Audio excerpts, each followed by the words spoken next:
Certificate के कारण उसका अधिकार छीना गया। इस लड़ाई को हम आगे बढ़ाने का काम कर रहे हैं।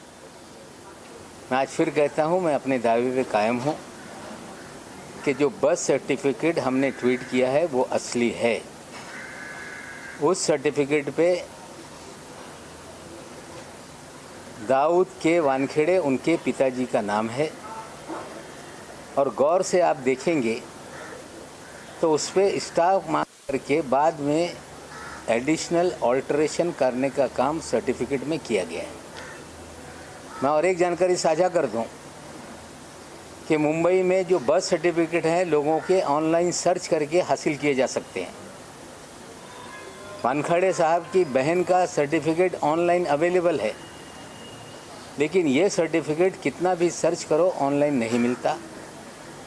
हमने रजिस्टर चेक करवाया, 1.5 महीने तक ये कागज़ हम ढूंढ रहे थे, तब जाके जो स्कैन डॉक्यूमेंट कंप्यूटराइज है उसमें ये सर्टिफिकेट हमारे हाथ में लगा है। मैं अपने बात पे कायम हूँ कि ज्ञानेश्वर वानखेड़े जी जन्म से ये दलित हैं। दलित कैटेगरी में उन्होंने जो अकोला डिस्ट्रिक्ट था, बाद में वासिम उसमें से एक अलग जिला बना, वहाँ से उन्होंने ये सर्टिफिकेट हासिल की। उन्होंने उसके आधार पे नौकरी की। नौकरी करते समय मुंबई में वे पोस्ट रहे और मझगांव में घाघरा बिल्डिंग एक है टैंक बंदर रोड पे, जहाँ पे उन्होंने स्वर्गवासी जाहिदा खान जी से निकाह पढ़वाया। दाऊद खान बन गए वो जीवन में और 2 बच्चों का जन्म हुआ और पूरा परिवार मुसलमान की तरह अपना जीवन बिताता रहा। ये सच्चाई है। और आफ्टर करके उन्होंने बाप के सर्टिफिकेट का आधार बनाकर अपना सर्टिफिकेट लिया, जो पूरी तरह से बोगस है। एक गरीब किसी झोपड़ी में दिए के नीचे पढ़ने वाला हो या कोई स्ट्रीट लाइट के नीचे पढ़ने वाला कोई दलित भाई हो, उसका जो अधिकार था इन्होंने छीना है।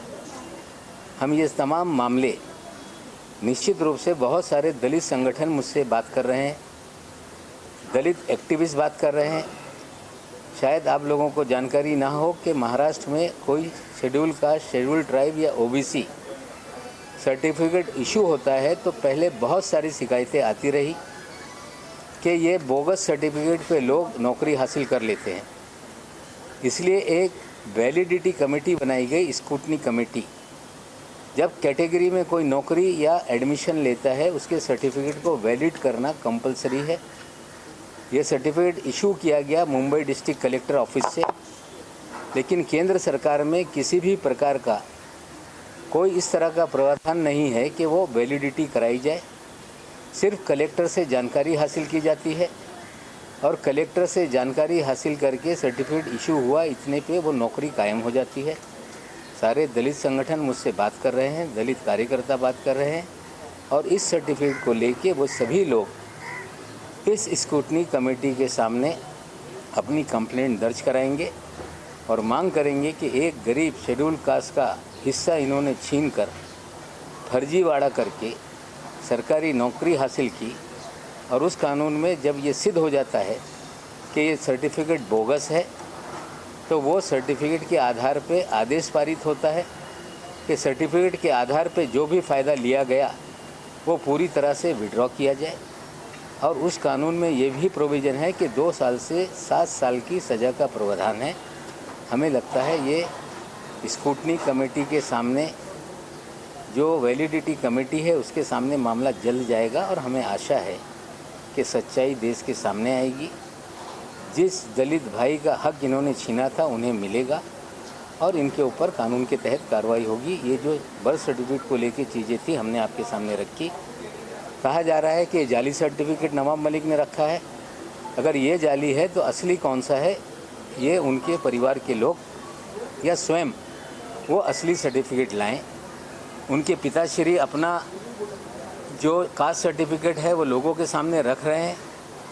वानखेड़े साहब को मैं कहना चाहता हूं कि समीर वानखेड़े का कास्ट सर्टिफिकेट लोगों के सामने रिवील करें। आप नहीं करोगे तो सरकारी दस्तावेज कोई कितना भी नष्ट करने का काम करे, कहीं ना कहीं वो चीज़ें होती हैं। जिस तरह के बर्थ सर्टिफिकेट हमने निकाले, सारे दस्तावेज हमारे लोग निकाल रहे हैं और जल्द ही ये मामला जो वैलिडिटी कमेटी है उसके सामने जाएगा। जहाँ तक सवाल है कि आज हमने अपने ट्विटर पे एक खत जो मुझे प्राप्त हुआ है, वो खत किसी एनसीबी के दफ्तर के एक अधिकारी ने अपना नाम गुप्त रखने की शर्त पे वो खत मुझे भेजा है। उस खत को मुझे मिले हुए 2 दिन हो गए। जब मैं जा रहा था परभनी के लिए, उसी दिन खत हमें प्राप्त हुआ था। उस खत की प्रति महाराष्ट्र के मुख्यमंत्री जी को भी दी गई है, उन लोगों की तरफ से गृह मंत्री जी को भी दी गई है, महाराष्ट्र के डीजी को दी गई है और अन्य कांग्रेस के अध्यक्ष और पूर्व अध्यक्ष को भी मांग है वो खत। मैं एक जिम्मेदार नागरिक के नाते मेरा दायित्व बनता है कि ये खत जो एनसीबी ने विजिलेंस कमेटी के जरिए जांच शुरू की है, हम इस खत को डीजी एनसीबी को भेजेंगे, रिक्वेस्ट करेंगे कि इस जांच में इस खत में जो तथ्य लिखे गए हैं 26 केसेस का उसमें जिक्र किया गया है, उस जांच में भी इसको शामिल करें। ये हम अपनी मांग उनके सामने रखेंगे और बहुत सारी चीज़ें हैं। अगर किसी को कोई सवाल पूछना है तो निश्चित रूप से पूछ सकते हैं। सर 2 चीज़ सर पहले सर सर्टिफिकेट को लेकर सर उसमें क्या बताया गया? नहीं, उसमें किस तरह से दफ्तर में कुछ विशेष अधिकारियों का गिरोह बना हुआ है, फर्जी मामले में लोगों को फंसाया जाता है, पैसे वसूल किए जाते हैं, जो ईमानदार अफसर है उन्हें दरकिनार किया जाता है और कहीं ना कहीं ये पूरी जानकारी उस लेटर में जो दी गई है 26 मामलों की, हमें लगता है जांच होगी तो निश्चित रूप से और भी बहुत चीज़ों का खुलासा होगा। सर आपने सर्टिफिकेट को लेकर स्पेसिफिक जानना चाहेंगे सर, कानून में क्या प्रावधान है? आप सर जो लेटर आपको प्राप्त हुआ है, क्या इसकी जांच महाराष्ट्र सरकार ने करनी चाहिए, यानी पुलिस विभाग ने या एनसीबी ने? देखिए, ये एनसीबी के अंतर्गत जो गलत चीज़ें हैं वो ये मामला है। विजिलेंस की जांच शुरू हो गई। जिस तरह से पिछले कई दिनों से आरोप लगते रहे, हम स्वागत करते हैं कि कम से कम एनसीबी ने अपनी साख को कायम रखने के लिए एक जांच बिठाने का काम किया है और निश्चित रूप से जब जांच चल रही है तो जो दस्तावेज सामने आए हैं, हम विनती कर रहे हैं कि इस चीज़ों की भी जांच हो। हमें लगता है कि एजेंसी कोई गलत नहीं होती। एक गंदी मछली पूरे तालाब को गंदा कर देती है। अगर उस मछली को पकड़ा जाए, उसकी जांच हो तो तालाब पाक हो जाएगा। हमें लगता है वो शुरुआत हुई है। कम से कम जो एजेंसी है उस पर जो सवाल उठ रहे थे, इस जांच से वो साफ होंगे। पत्र का कंटेंट अगर उसके बारे में आप थोड़ा सा बताएं, क्योंकि काफ़ी कुछ पत्रों को पढ़ने के बाद ये 26 मामले हैं, अलग अलग केसेस हैं जिसमें किस तरह से फंसाया गया है, किस तरह से किसको फंसाया गया है, फिल्म वाले मामले को भी चीज़ें उसमें रखी गई है। हमें लगता है ये सारा पत्र आप पढ़ लेंगे तो 26 मामलों का उसमें जो केसेस है उसका जिक्र है और सारी चीज़ें उसमें हैं। आप पढ़ के देख सकते हैं। मैंने ट्विटर हैंडल पे डाल दिया है और आप लोगों को भी मैं शेयर कर दूंगा। सर, उसमें राकेश अस्थाना जी का नाम का जिक्र जो है वो सामने निकल कर आ रहा है। गृह मंत्री अमित शाह जी का नाम उसमें लिखा गया है। उसमें क्या कुछ कहा गया, अगर आप विस्तार में थोड़ा सा बता देखिए, ऐसा है, किसका क्या नाम लिखा है, मुझे किसी पे ये आरोप ये नहीं करना है कि भाई इनका हाथ है या उनका हाथ है। जो पत्र में लिखा गया है, हम चाहते हैं कि विजिलेंस के जरिए जो जांच हो रही है उस जांच का हिस्सा ये पत्र भी बने और इन सारी चीज़ों की भी जांच हो। सर इसमें वसूली का भी कोई जिक्र है कि कितनी वसूली हुई है, क्या वसूली हुई है? नहीं, देखिए, मैं पहले दिन से कह रहा हूँ वसूली हुई है। मैंने ये भी कहा था कि मालदीव में वसूली हुई है। जब हमने मालदीव में वसूली की बात कही तो वानखेड़े साहब कहने लगे मैं दुबई नहीं गया। हमने मालदीव और दुबई दोनों का जिक्र किया था उनकी बहन के ट्विटर जो इंस्टाग्राम हैंडल है उस पे से, लेकिन वे मालदीव गए थे। मालदीव में वसूली हुई, शहर में भी वसूली हुई और मुझे लगता है सारी वसूली लगभग 1000 करोड़ के ऊपर की वसूली का मामला है। जांच हो रही है, चीज़ें सामने आएगी। सर आपने सर्टिफिकेट का जिक्र किया था, 2 चीज़ आप प्लीज स्पेसिफिक कर पाए। एक तो कानून का प्रावधान क्या कि कोई धर्म बदलता है तो उसका कास्ट चला जाता है। सेकंड, इनके पिता ने कौन से वर्ष में निकाह करने के बाद अपना धर्म परिवर्तन किया था, उसके बाद का सीक्वेंस अगर आप बता पाए। देखिए, ऐसा है कि 26 जनवरी 1950 के दिन देश का संविधान देश को सुपुर्द करने के बाद डॉक्टर बाबा साहब अम्बेडकर ने एक वाक्य कहा था, वर्ण व्यवस्था से पीड़ित होके, कि मैं हिंदू धर्म में पैदा तो हुआ हूँ लेकिन हिंदू धर्म में नहीं मरूंगा। उसके बाद लोगों को लगा कि डॉक्टर अम्बेडकर बाबा साहब ये धर्म परिवर्तन करने वाले हैं, तो 30 जनवरी 1950 के दिन एक प्रेसिडेंशियल ऑर्डर निकाला गया जिसमें ये कहा गया कि वे दलित जो हिंदू होंगे उन्हें ही शेड्यूल कास्ट का सारा लाभ मिलेगा।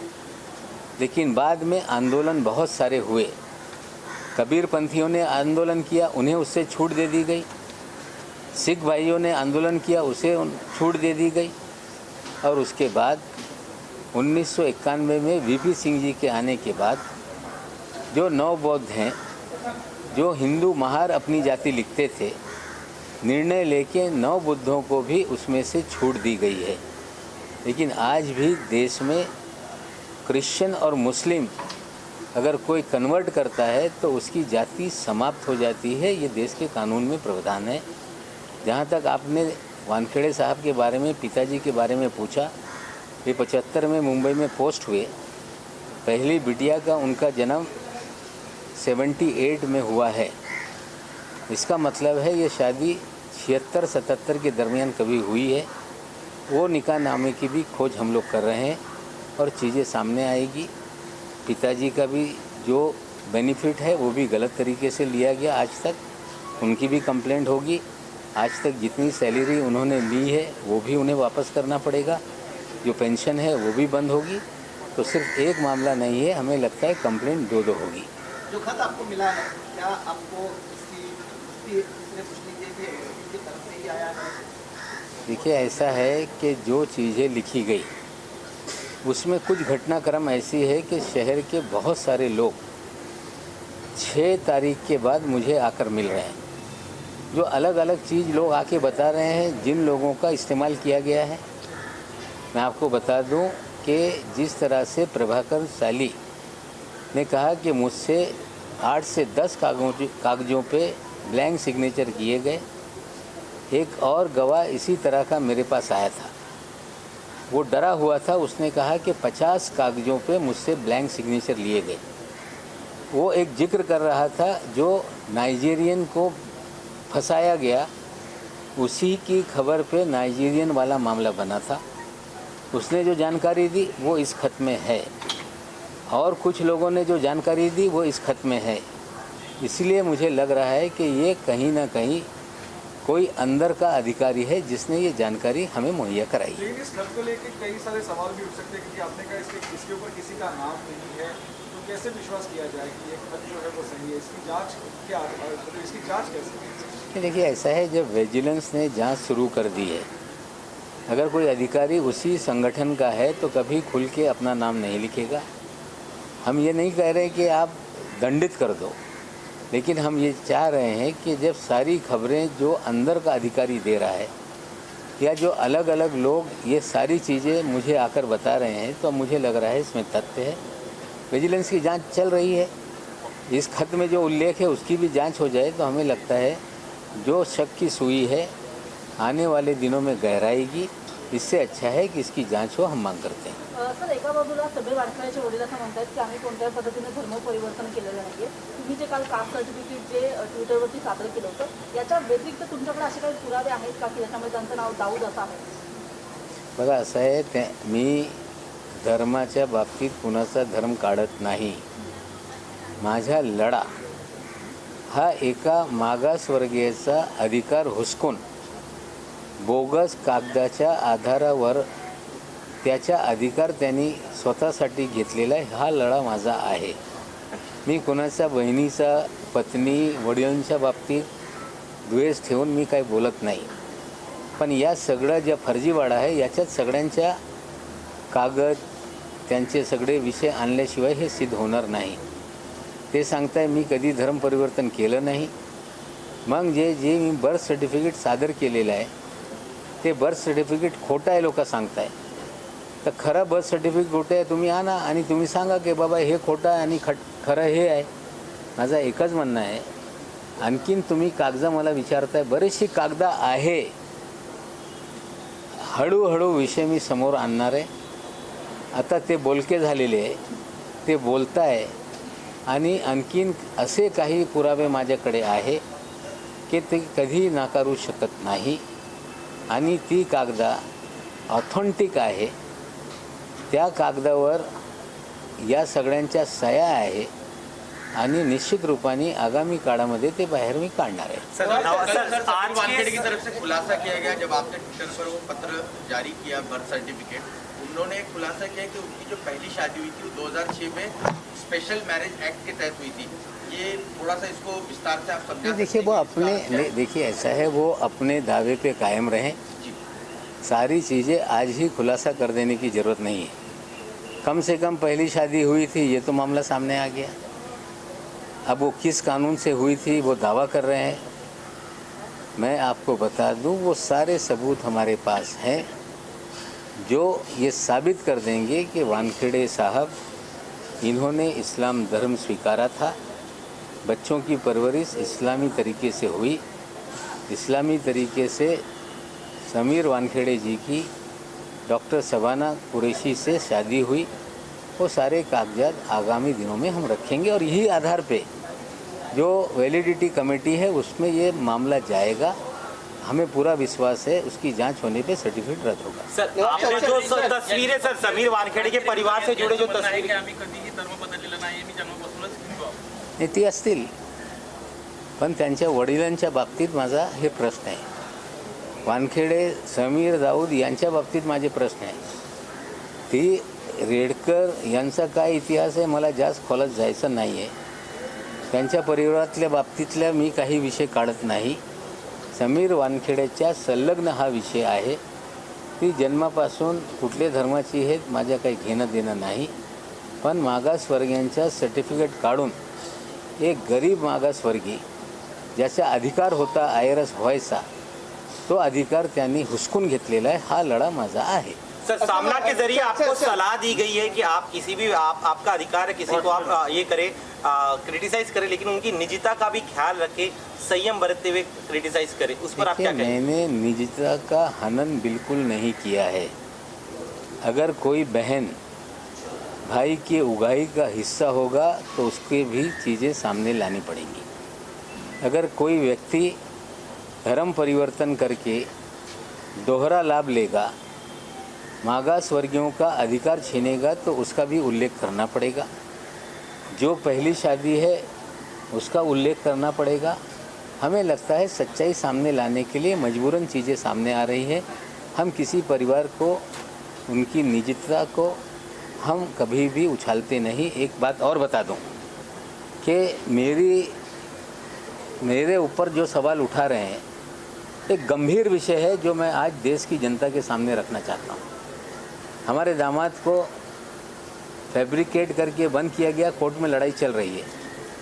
वो हमारी बिटिया है, वो बहुत सारी चीज़ों की छानबीन कागजात निकालने की या काम कर रही है. समीर वानखेड़े ने मुंबई पुलिस को पत्र लिखा है कि इनके CDR हमें उपलब्ध कराए जाएं. क्या नीलोफर मलिक कोई क्रिमिनल है? किस आधार पे उसने मेरी बिटिया की निजी जीवन के जानकारी मांगी है? जब निजता की बात आती है तो देश का कोई कानून एक समाज के सामान्य नागरिक के जीवन से जुड़ी हुई चीज़ें हासिल करने का कोई अधिकारी प्रयास कर रहा है. हमें लगता है कि वानखेड़े अपनी मर्यादा को लांघ रहे हैं. अगर कोई क्रिमिनल का आपको चाहिए, आपके पास अधिकार है, आप CDR मांगिए. आपकी हिम्मत है तो मेरी बिटिया का CDR मांगिए. उस केस में भी जो कानूनी लड़ाई है हम लड़ेंगे. लेकिन जहाँ तक निजता का सवाल उठाया जा रहा है, समीर वानखेड़े इस शहर में 2 लोगों के जरिए लोगों का फ़ोन टेप कर रहे हैं. लोगों के फ़ोन को कहीं ना कहीं उनको इंटरसेप्ट किया जा रहा है. 2 प्राइवेट लोग हैं. एक व्यक्ति मुंबई शहर में है, एक व्यक्ति थाना में है. आज नहीं कल ये भी कि किस तरह से समीर वानखेड़े इस शहर में लोगों की इलीगल फ़ोन टैपिंग कर रहा है, उसके भी पुरावे लोगों के सामने हम रखेंगे। सर समीर वानखेड़े ने सर कोर्ट में आपको लगता है आपकी बेटी का और आपका फोन या आपके परिवार से जुड़े लोगों का फोन? देखिए, हमारी बिटिया का CDR समीर वानखेड़े ने मुंबई पुलिस से मांगा।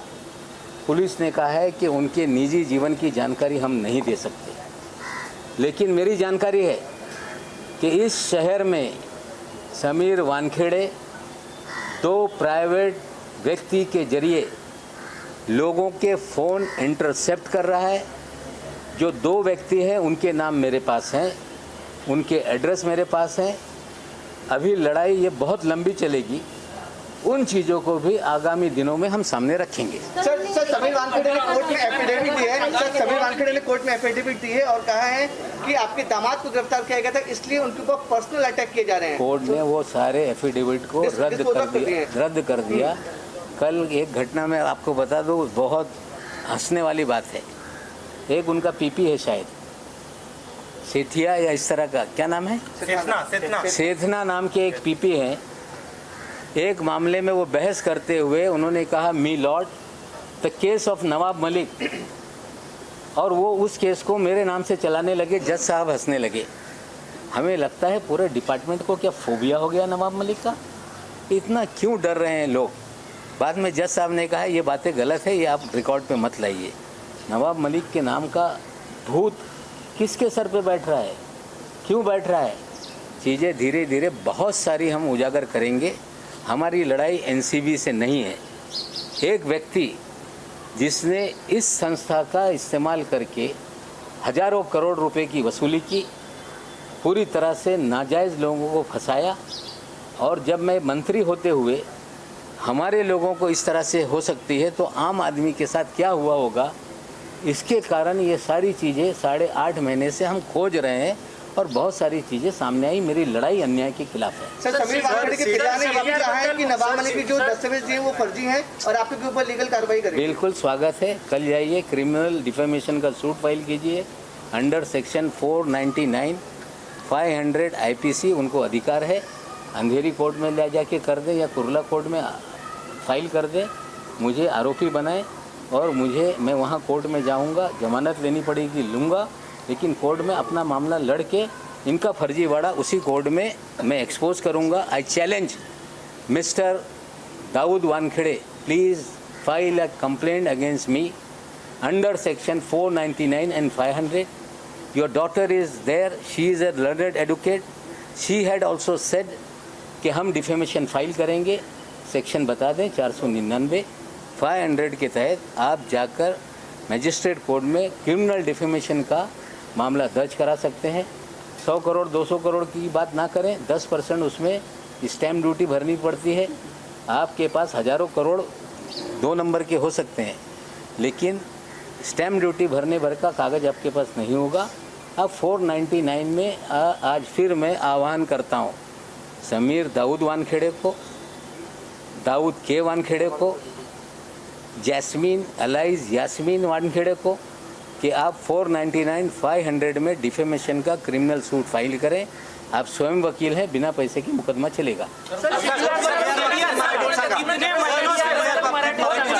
आपकी फोन टैपिंग की जा रही है कितने महीनों से? अभी तो जब टैबिंग का मामला निकलेगा तो किसका टैब हुआ है मामला सामने आएगा। समीर दाऊद वानखेड़े इल्लीगल टैबिंग, मुंबई शहर का एक व्यक्ति, थाने शहर का एक व्यक्ति, उनके जरिए इस शहर के, इस राज्य के बड़े बड़े, चाहे वो अभिनेता हो सकते हैं, नेता हो सकते हैं, उद्योजक हो सकते हैं, सबका फ़ोन इंटरसेप्ट कराते हैं। उसकी जानकारी है और इसकी कंप्लेंट आगामी दिनों में हम कमिश्नर को करेंगे।